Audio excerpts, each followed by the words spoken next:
Olá, queridos alunos, tudo bem com vocês?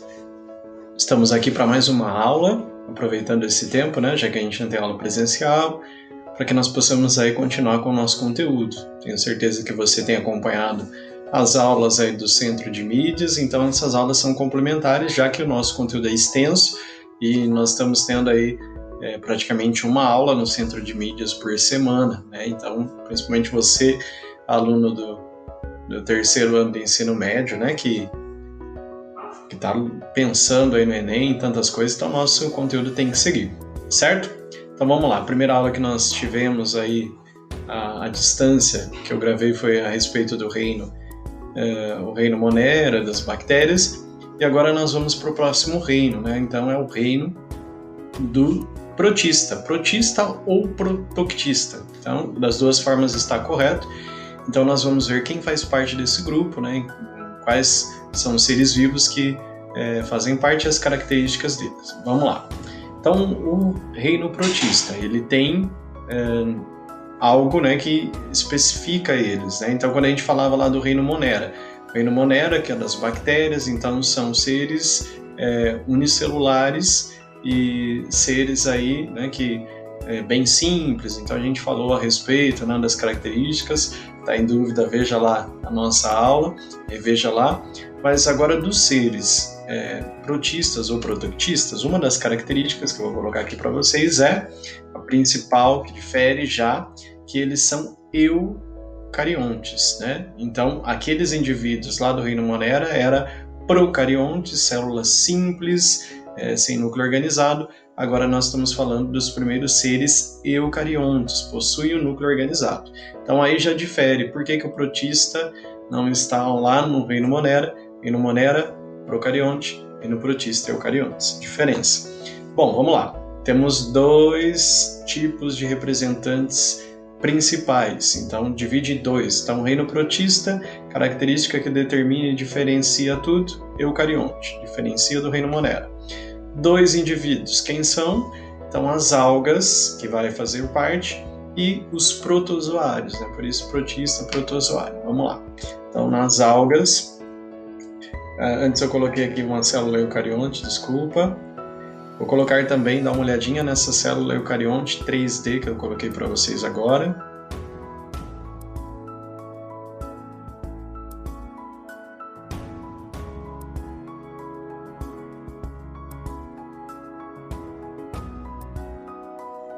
Agora sim, vamos lá para as algas. Então, as algas, Então, qual a característica, Então, as algas, elas vão ser, elas podem ser uni- ou pluricelular, porque existem algas microscópicas e algas macroscópicas, grandes, que a gente consegue ver com os nossos olhos. Elas são eucariontes e características, são autótrofas, ou seja, fabricam o seu próprio alimento. Coloquei aqui uma foto. Essa primeira foto que você vê é de alga macroscópica, e essa aqui seria tipos de algas microscópicas. Bom, característica simples aí dos protozoários. Então os protozoários são seres, no caso também eucariontes, unicelular, então não são pluri, diferente das algas que também pode ser pluricelular além de uni. Elas são unicelulares, mas eles não fabricam seu alimento, então eles são chamados de heterótrofos. Então dois tipos aí de protozoários que a gente vai ver mais à frente. Vamos lá. Vamos então se aprofundar um pouquinho a respeito das algas. Então as algas, elas vão ter tecido de reserva, elas vão ter pigmentos fotossintetizantes, então vão realizar fotossíntese.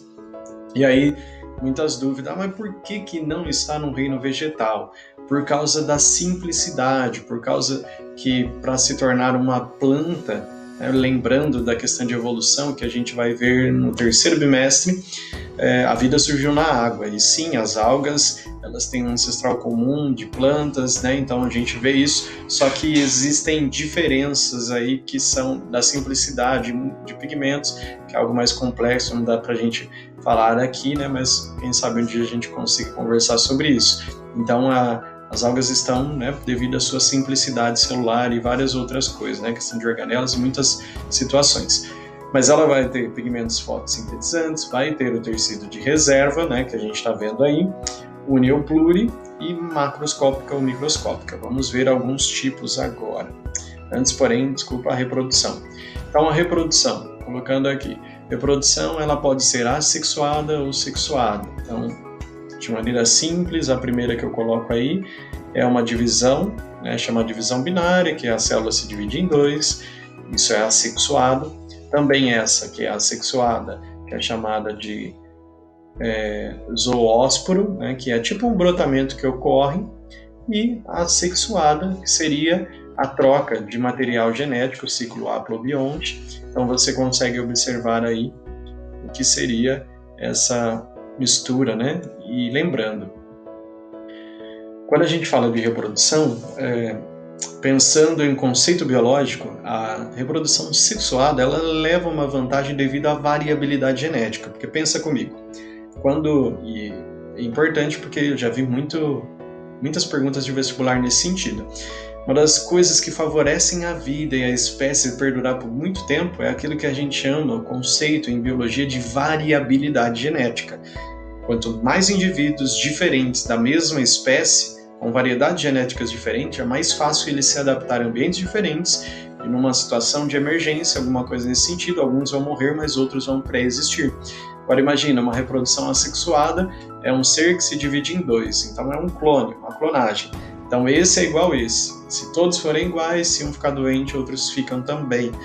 Tem alguma alteração no clima, vai dar problema também. Então nesse caso, a reprodução sexuada, pensando na maneira biológica, ela é mais interessante, porque quando há trocas entre seres, ocorre troca genética, então aquele ser ele vai ser resistente, então tem mais chance de sobreviver.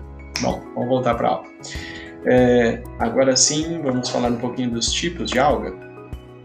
Então as algas, elas podem ser microscópica ou macroscópica. A primeira aqui que eu trago, essas três primeiras vão ser microscópicas. Então eu vou trazer aqui que também cai muito em vestibular, a euglena, que é essa que tem um aspecto meio verde. Então é essa euglena. Então se verem algum vestibular, a euglena é um tipo de alga microscópica verde, simples. Então a gente só consegue observar assim dessa forma, através de um microscópio. Depois nós temos uma célula bem interessante, que é as pirrófitas. As pirrófitas, né, elas fazem um efeito na natureza bem interessante, chamado de maré vermelha. Quando elas estão em grande quantidade, né, aglomeradas, então elas vão trazer esse aspecto que você logo vai ver aí. Aqui é um formato de uma alga pirrófita, e aqui o que ela faz na natureza quando está em conjunto. Parece que a água está até com sangue, mas na verdade é a junção dessas algas que traz esse aspecto para o ambiente. Bom, e a última que a gente vai ver aí das algas microscópicas, que é as diatomáceas. Então, as diatomáceas, dá uma olhadinha, ela tem essa característica como se fossem umas válvulas, né? Que ela é dividida em dois, você consegue observar aí, né? Então, são duas válvulas que vão fazer esse aspecto. Bom, as algas microscópicas são esses tipos os mais conhecidos. Agora, as algas macroscópicas, aquela que a gente não precisa do microscópio para observar. Vamos lá. A primeira que a gente vê aqui é as paeófitas, né, que são as algas pardas, que são utilizadas na alimentação, cosméticos, muitas coisas. Dá uma olhadinha. Essas florestas, né, dessas algas paeófitas aí, elas conseguem ter até 60 metros aí de comprimento, de altura. Então é algo bem interessante. A outra alga que nós temos é a alga vermelha, né, as rodófitas. Então as algas vermelhas também podem ser utilizadas, né, na alimentação. Você dá uma olhadinha aí, eu coloquei agar. Esse agar é utilizado na parte da indústria farmacêutica, de cosméticos, algumas coisas nesse sentido. Então essa aqui é a alga vermelha. E nós temos como último tipo de alga aí para a gente falar, as clorófitas, né? Então as clorófitas, elas também são bem conhecidas, porque elas são utilizadas, ela vai dizer assim que ela é uma das, eu até coloquei no slide, né? Que é das das algas aí mais próximas dos vegetais mais evoluídos, né? Também serve como alimentação e ela é conhecida como alface do mar. Dá uma olhadinha. Essa seria a nossa alga clorófita, ou alface do mar. Vamos então para o próximo grupo, saindo aí do grupo das algas. Vamos lá.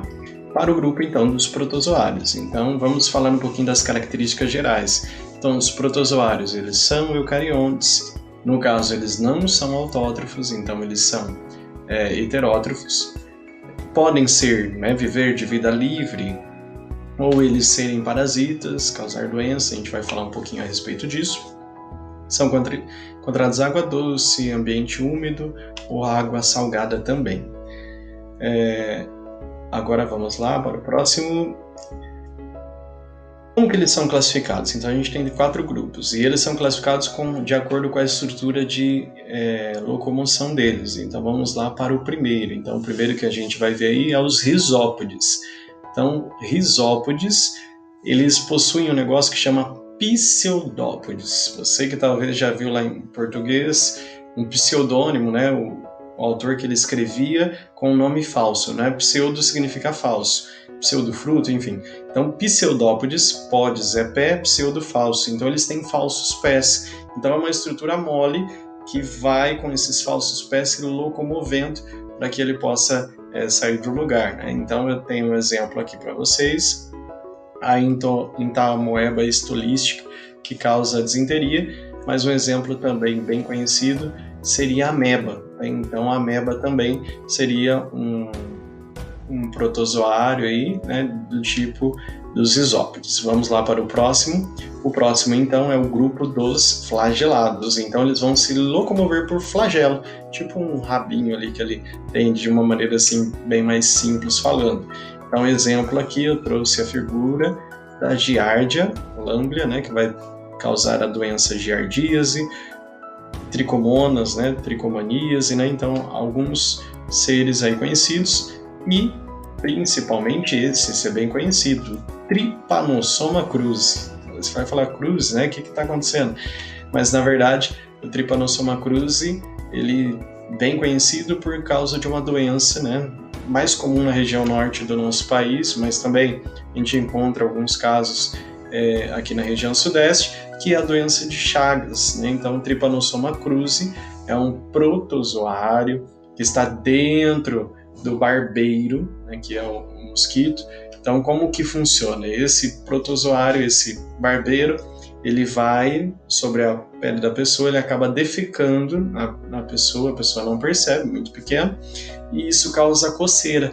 No causar a coceira, você causa microlesões na pele. Causando microlesões na pele, esse protozoário que saiu nas fezes desse barbeiro, então entra na corrente sanguínea e ao longo prazo pode causar inchaço, né? Um inchaço aí do coração, um inchaço aí do fígado, do baço, né? Então por isso que a gente fala coração chagáceo, o coração ele aumenta de tamanho e dependendo do caso, o estágio que a pessoa se encontra, não há cura, há tratamentos, remédios, né? Isso era muito comum em casas que a gente falava de pau a pique, né? Que era mais de barro, assim, onde esses barbeiros eles gostavam de ficar. Então não é muito comum aqui na nossa região sudeste, mas temos que tomar cuidado. Lembrando que não é ele o causador, não é o mosquito, né? Mas ele leva, né, esse protozoário dentro dele, né? Então mostrando aqui, no caso o Trypanosoma cruzi, ele se locomove então por flagelo. O próximo que a gente vai ver, então ele é os ciliados. Olha, o nome já fala, ciliados, lembra aqui. Então, ciliados, ele usa os cílios. Então, nós temos aqui também um que é muito comum, você talvez vai ver com certeza no livro de biologia, numa prova, que é o paramécio. Então, o paramécio, que é essa estrutura simples celular, se você observar em volta aí na parte mais branca da visualização, você consegue ver pequenos cílios, né? Então ele se locomove através desses pelinhos aí, né? Dizendo assim, desses cílios. E o último que nós vamos ver é o esporozoários. Os esporozoários, qual a característica? Não tem estrutura de locomoção. Então, esses porozoários, eles não vão ter nem cílio, não vai ter flagelo e nem vai ter pseudópodes. Exemplo é a malária que eu coloquei aqui, o plasmódio. A malária também é uma doença mais endêmica lá da região norte do país. É bem complicado. Quem já viu vários seriados na televisão sabe que a malária, quando a pessoa acomete, né, a malária tem febres altíssimas, dores muito fortes no corpo e, dependendo do caso, pode ir a óbito, né? Também transmitida por um mosquito, mas que dentro desse mosquito também tem um plasmódio, que é o protozoário. Certo? Estamos encerrando praticamente a nossa aula e você pode estar perguntando, nossa, mas que esse grupo tem de bom para nós? Qual é a sua importância? Então vamos lá. Importância, primeiro, todo ser vivo ele pertence a uma cadeia alimentar, isso é básico. Segundo, algas, importantíssimo na produção de oxigênio do planeta, então ajuda também. Algas serve também para alimentação, né? Quem gosta, eu não sou fã, mas o pessoal que gosta de comida japonesa, né? Nem sei direito lá, os sushi, sei lá, aquelas coisas que são enroladas no arroz, não é assim, né? São tipo de algas, né? Existem remédios, existem probióticos, né, que são remédios para o nosso intestino, que são feitos de alga. Existem cremes, né, indústria farmacêutica, então eu coloquei os cosméticos que utilizam de algas, que tem grande parte de colágeno, que ajuda a nossa pele, e também algo que não é bacana, que é a questão das doenças, né? Então, infelizmente, quando a gente fala de protozoário, então lembra, protista é o reino. O reino se divide em duas coisas, algas, e se divide também nos protozoários.